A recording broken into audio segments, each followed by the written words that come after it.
definitely shouldn't refuse. Your favorite gap-toothed Negro, Gap-Tooth Games.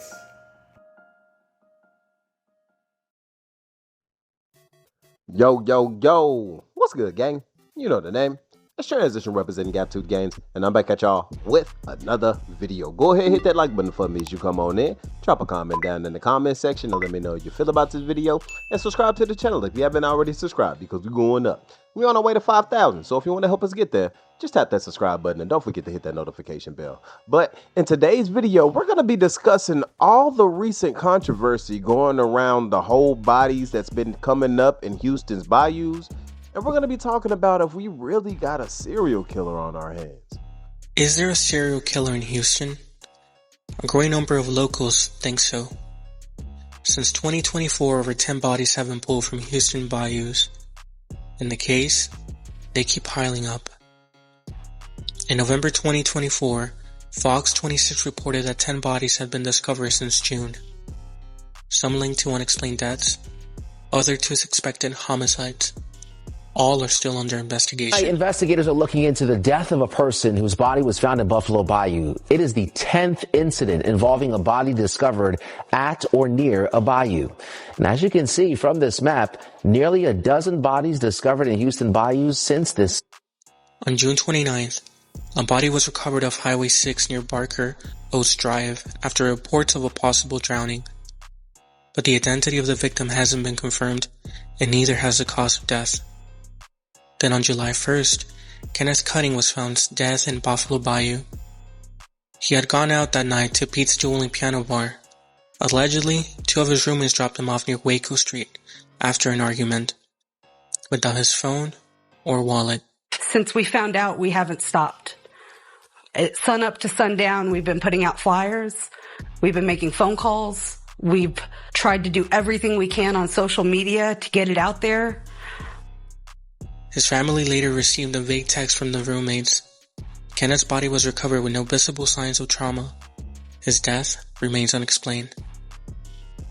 Just months later, on November 19th, another person was found in Buffalo Bayou, this time with a gunshot wound near York Street. Shot to death in Buffalo Bayou this morning. That victim has yet to be publicly identified. And that's just in Buffalo Bayou. Other victims have been found in Brace, Sims, White Oak, and even Houston's Ship Channel. So the most recent body found was a college student, a young woman, and rest in peace to her, a beautiful young lady. And apparently she was found, I believe, after leaving her friends after like a nightclub gathering or something like that. And you know, she turns up in the bayou. Bodies recovered from local bayous on Monday, September 15th. One of them was identified as 20-year-old Jade Sage McKissick. She was a U of H student, reported missing on September 11th, last seen that day near the 3700 block of McGregor by a restaurant. She was a junior communications and advertising major.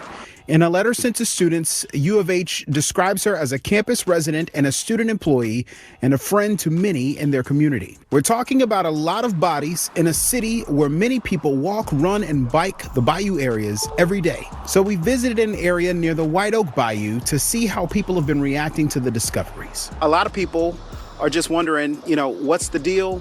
HPD hasn't really given us a lot of information either. What questions do you have? I mean, is there like somebody paying attention to these? Like, is there like more details to investigation? I don't know. It's just kind of like, scary at this point, when it's that many coincidences. There's not such a coincidence that happens multiple times. There's long-term plans and there's short-term plans. And I would hope that the short-term plans are in effect and, something is being done. Someone's, patrolling or someone's watching over cameras or lights or anything's being done right now. But there have been bodies turning up in Houston Bayou since like 2022. And it leads and begs the question, what is really going on? Are all of these linked? Now, if you ask me personally, man, and I know people who personally have passed away due to like drowning in Buffalo Bayou, okay? I got a little cousin, God rest his soul. He was playing in the bayou with some friends. And he got caught by underwater current and never came back up, And then I got a homie that I went to high school with. I believe that they were fishing. I'm not sure if they were in the bayou or not, but I know that they were in local waters. and he went under and never came back up. So just the bayous being by themselves are dangerous enough, but Houston being such a big metropolitan area with the crime life that it has and the nightlife that it has, man, you gotta be careful because these bayous are a quick ditch way to get rid of evidence. Reports that 4 bodies have been found in Houston's bayous within a week.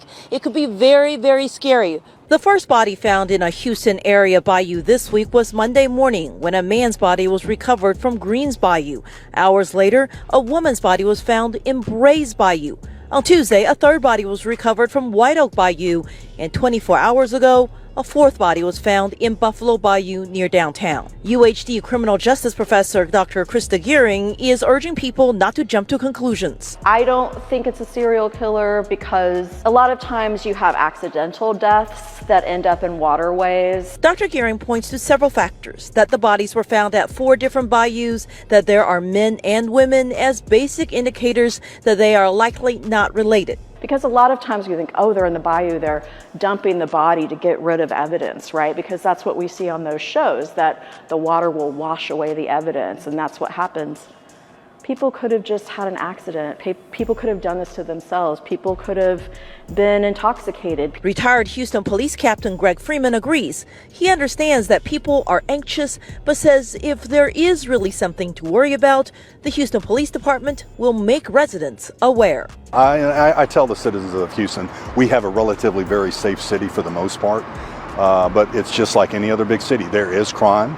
You have to be vigilant, have situational awareness, what's going on, but this is not anything to be concerned about. It's namely a body, you know what I'm saying? And I personally don't think that all of these are necessarily linked, maybe a couple, but I think that these are all, just crimes of convenience where, a person has a disagreement with a person after the club or something, they shoot them, boom, they end up in the bayou, or an unsavory character goes to take advantage of an unknowing woman or something, and then she ends up in the bayou. You know what I'm saying? I don't necessarily think that this is a serial killer because I'm not seeing any patterns that are linking all of these deaths together other than they end up in the bayou. You know what I'm saying? Not going to agree.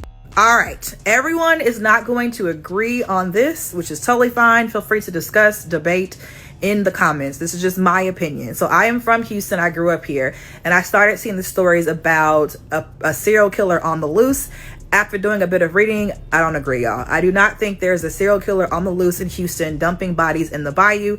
And the main reason why is that as a Houstonian, I just know how common it is for them to find bodies in the bayou. The stories don't always get a lot of attention because they typically are unhoused people, and those stories don't drive the news how like a missing college student like Jade would in this current situation. So there was a press conference today with our mayor and our police chief. Now listen, our mayor, not my favorite, but the numbers are the numbers. So last year there were 24 people found and recovered in the bayou. We imagine that some people probably make it out to the ship channel and are never recovered, but there are 24 people last year recovered. Right now we have 14 people that have been recovered from our bayou system this year. That number 14 was jarring to people, but if you break it down by quarters, we are on track to have less people recovered in 2025 than 2024. It is just not uncommon.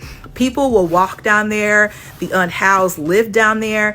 People will also go walking down there by themselves at nighttime and fall in. That has happened before. 2 people have drowned down there. There was a father. There's always so many stories. I'm just thinking of a few. There was a father who was in town for a liver transplant for his son, who was at Texas Children. He went walking by the bayou smoking cigarettes, fell in, and unfortunately passed away. There was that young guy who had been drinking in the Heights and fell into, I think, White Oak Bayou. They ended up recovering his body at the ship channel some days later. That was incredibly unfortunate. He was missing for some days. They could not find him, and they believe that he fell in the bayou while walking around down in the Heights area. There was also a crazy case that, like, if we're talking about a serial killer, I can talk about, like, this one I think could meet a serial killer, but could be that. There's a woman who'd been missing since last year. Earlier this year, somebody found a cooler near one of the bayous, and they found a skeleton inside of it. They've just been able to identify to this woman who was missing from the Houston area last year, and I think they still haven't been able to figure out the cause of death for her. That's what also stood out for me. They seem to think these causes of death are either natural or there's not these obvious signs of foul play for the victims that they have found. I think I haven't seen a conclusion for Jade yet. But of course, that situation was very suspicious with her walking around U of H and things like that night. So people were concerned about that she may have met foul play in that situation. But the other ones that people were adding to, say like, oh, there's been 4 people, there wasn't obvious signs of foul play. So we'll see how that plays out. But again, my initial reason why I'm not alarmed is because I just know that it is not uncommon for us to find people in our bayous, particularly the unhoused populations. If you live near a bayou, you will see them down there.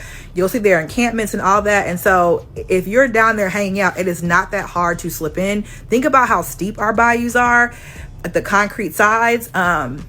Yeah, those are scary. So I guess worst case scenario, if you think there's a serial killer and you're going to start making changes, it ain't the worst thing to not go walking down on the bayou by yourself. You shouldn't be doing that anyway, or to keep your head on a swivel, to travel in groups and things like that. But I don't know, man. This stuff is getting spooky, bro. I already don't be going out. As y'all know, I work the night shift. So, during the weekends, if I do go out, I'm with some trusted friends, and we usually local, man. Or we'll probably venture out close to Houston or maybe tiptoeing in Houston. But I'm not a big after party kind of guy. I'm not a big man, I feel like every time I look up is some club getting shot up after hours because dudes was in there drunk and done got into it. And I'm getting into that age where I'm trying to avoid all that, bro. I feel like if I need to bring my gun to go, I don't need to go no more. You know what I'm saying? But y'all let me know how y'all feel about it down in the comment section, man. That's all I got for y'all in this one, man. Stuff is getting spooky. Do y'all feel like there's a serial killer in Houston? Or do y'all feel like, these are all just unfortunate, different occurrences that all lead up into the bayou? I don't know, man. Y'all let me know. But that's all I got for y'all in this one. Be sure to check me out in the next one. Don't forget to like the video on your way out. Comment down in the comment section. Subscribe to the channel if you haven't subscribed. And until next time, gang, you know the name. It's Transition representing Gap Tooth Games. Oh yeah, and don't forget, life isn't about making it from point A to point B. Life is about living in between the gaps. Peace out. Lean sippers and mean strippers who just all up at the green and it means just fast living. And I'm not one to judge, cause I've been off that mud double cup with no fucks when I pass limits. And who don't like to smoke and get gone off a cone, but it would not get blown unless gas in it. Hold up, we bout to roll up. I got some smoke, keep you up like it's Folgers. Rookies try to hit the cookie, fuck around and throw up. So we drop the hottest pen verse and it blow up. But we got some recognition from a nigga, so what? We be walking down the street, get beeps like they know us. Now bitches in the sheets, but the freak on the meat skis keep real defeat. Hell yeah, make them toast. You know what? I go nuts, but yet I'm steady focused. Probably from the biomass flower, no lotus. I can't even think how many trees when it's smoked up. Whatever the number, gonna fuss, you'll need a tow truck. Getting shit across the seas with ease, put a boat up. That's no lie, baby girl, no joking. Shorty said she can't swim, I'm behind the back stroking. Do it for the love of buzz, stuff a blunt, make it swell and make your fucking chest open.